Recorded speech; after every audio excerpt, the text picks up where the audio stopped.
With his brother Tony off serving federal and state prison terms, Vito Giacalone stepped into his shoes, taking control of loan sharking and gambling operations in the late 70s. Vito, using his enforcers Bobby LaPuma and Ronnie Morelli, took a more active role in the black numbers rackets and was arrested in a massive $800,000 a day gambling conspiracy in 1977. Vito ended up being the only one of the 5 ringleaders found not guilty, but by now, the federal government had him firmly in their sights. In the early 1980s, Vito Billy Jack Giacalone returned to his old stomping grounds and set up a headquarters here on the intersection of Adelaide and Rio Pelli in Eastern Market. The business was called Farm Fresh Produce, and it was ran by his son Jackie and his son-in-law. He was there often, and they would conduct a lot of business on this street in Eastern Market. And Vito, at this point, had taken over his own crew and was in charge of all gambling and loan sharking in the Detroit area, taking over the business that was previously run by his brother Tony, and before that, Machine Gun Pete Corrado. He was given control over Ohio and the city of Toledo.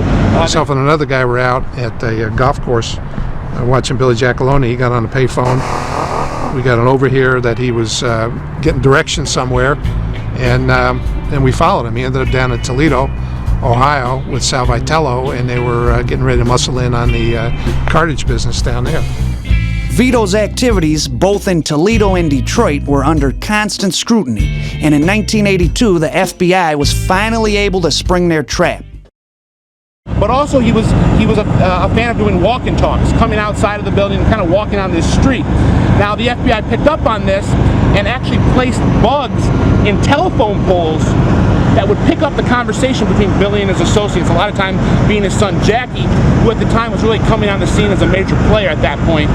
Vito was indicted again in 1982, but this time the federal government had an unbeatable case. Vito and his son Jackie, along with several of their henchmen, were convicted of various gambling violations and sent to federal prison for a brief time. And this telephone pole is one of the last remaining remnants of the Giacalone's time here, because this telephone pole right here was what ended up actually sending these guys to jail. 1985, the Detroit Mafia cleans house.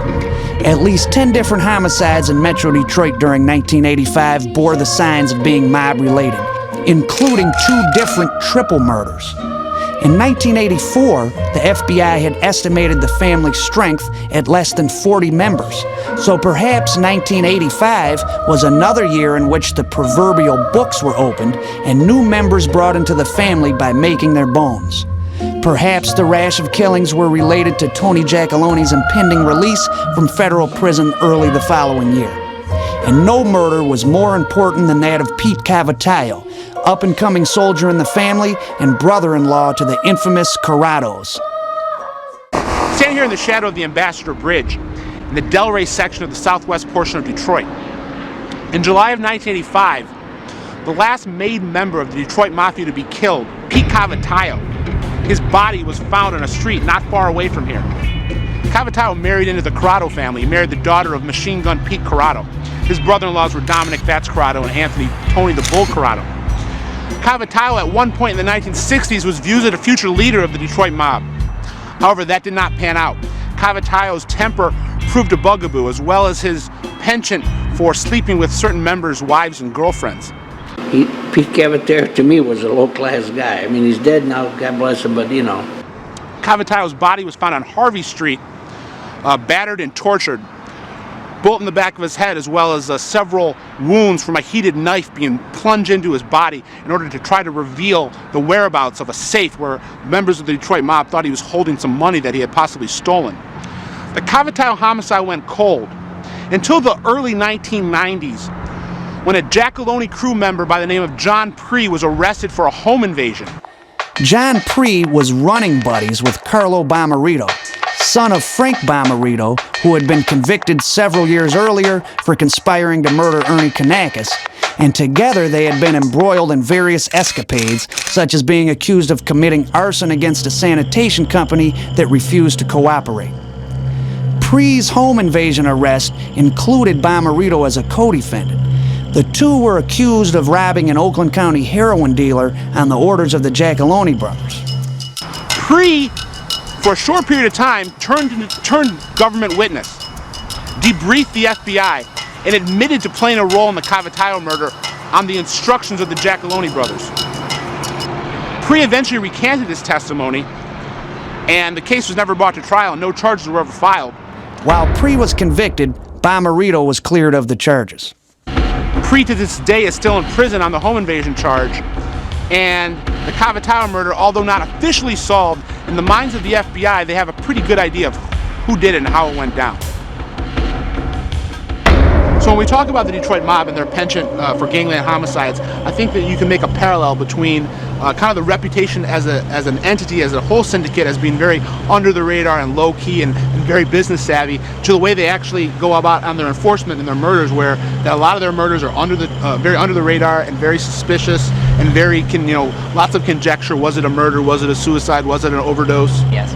And they do have that reputation as being like one of those least violent mafia families in the United States. In my research, I haven't really found that to be completely true. And that's really kind of what we were saying before. I mean, they're able to put a veneer over it, which really kind of leaves question about whether it was a murder, whether it wasn't. Yes, whether it was a suicide, whether it was a drug overdose, whether it was an accident, things like that is definitely seems to be a method of operations for the Detroit mob, because it's statistically unlikely that this number of people would die in these bizarre circumstances. And they're very good at covering their tracks. I mean, no modern day member of the Detroit Mafia, nor anyone for at least over 50 years has ever been charged or gone to jail for a mob related murder. When was the last? The last one that happened was in 1934, and that was. So it's been 80 years, almost 80 years since a member of the Detroit Mafia has actually gone away for a murder. Somebody will end up dead, and they'll end up surfacing, and we have strong belief that it was possibly a mob related hit. Hasn't been a bunch of that because, again, coming out from our shop with regards to convictions, it's a pretty tight-lipped family. If they don't know you, you're just not going to be privy to that. By now, sports gambling had become the lifeblood of the Detroit Mafia, serving as a nexus point for both loan sharking and extortion operations on area gamblers.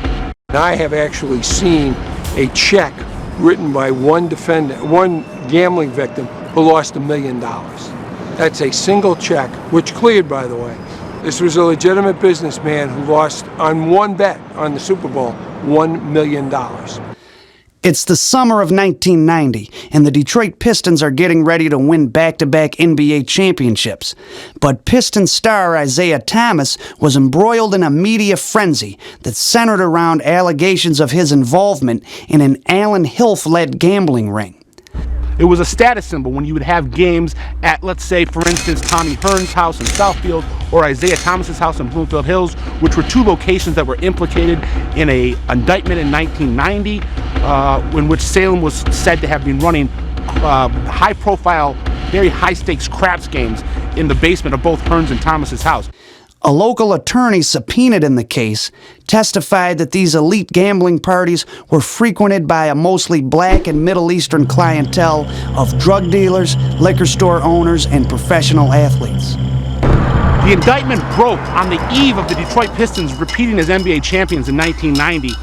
Thomas's name came to light when it was revealed that his neighbor, grocery store owner Emmett Denha, had cashed over $100,000 in personal checks for Thomas. What happened was Denha had a market where he was able to get large sums of cash, and the LCN figures used Denha's market to take the gambling proceeds and convert them into cash. Emmett wanted to be liked by a lot of people, and I don't think the feeling was mutual. I think he was being used. They took advantage of that because he was a degenerate gambler. They probably gave him a break on some of his losses, and he cashed checks for him, cashed very big checks, and he got into trouble for it. So. Isiah Thomas was cleared of any wrongdoing, but Denha, along with Allen Hilf, Jackie Giacalone, and Billy Giacalone, were all indicted and convicted. When Billy Giacalone was convicted of tax evasion, what happened was Giacalone and his lawyer, D.D. Loren, received money from an individual by the name of Al Allen. He wrote a large number of checks. Those checks were then given to Denha, who ran them through his supermarket, converted the checks into cash, gave the checks to Jack Giacalone, who in turn passed them along to his father.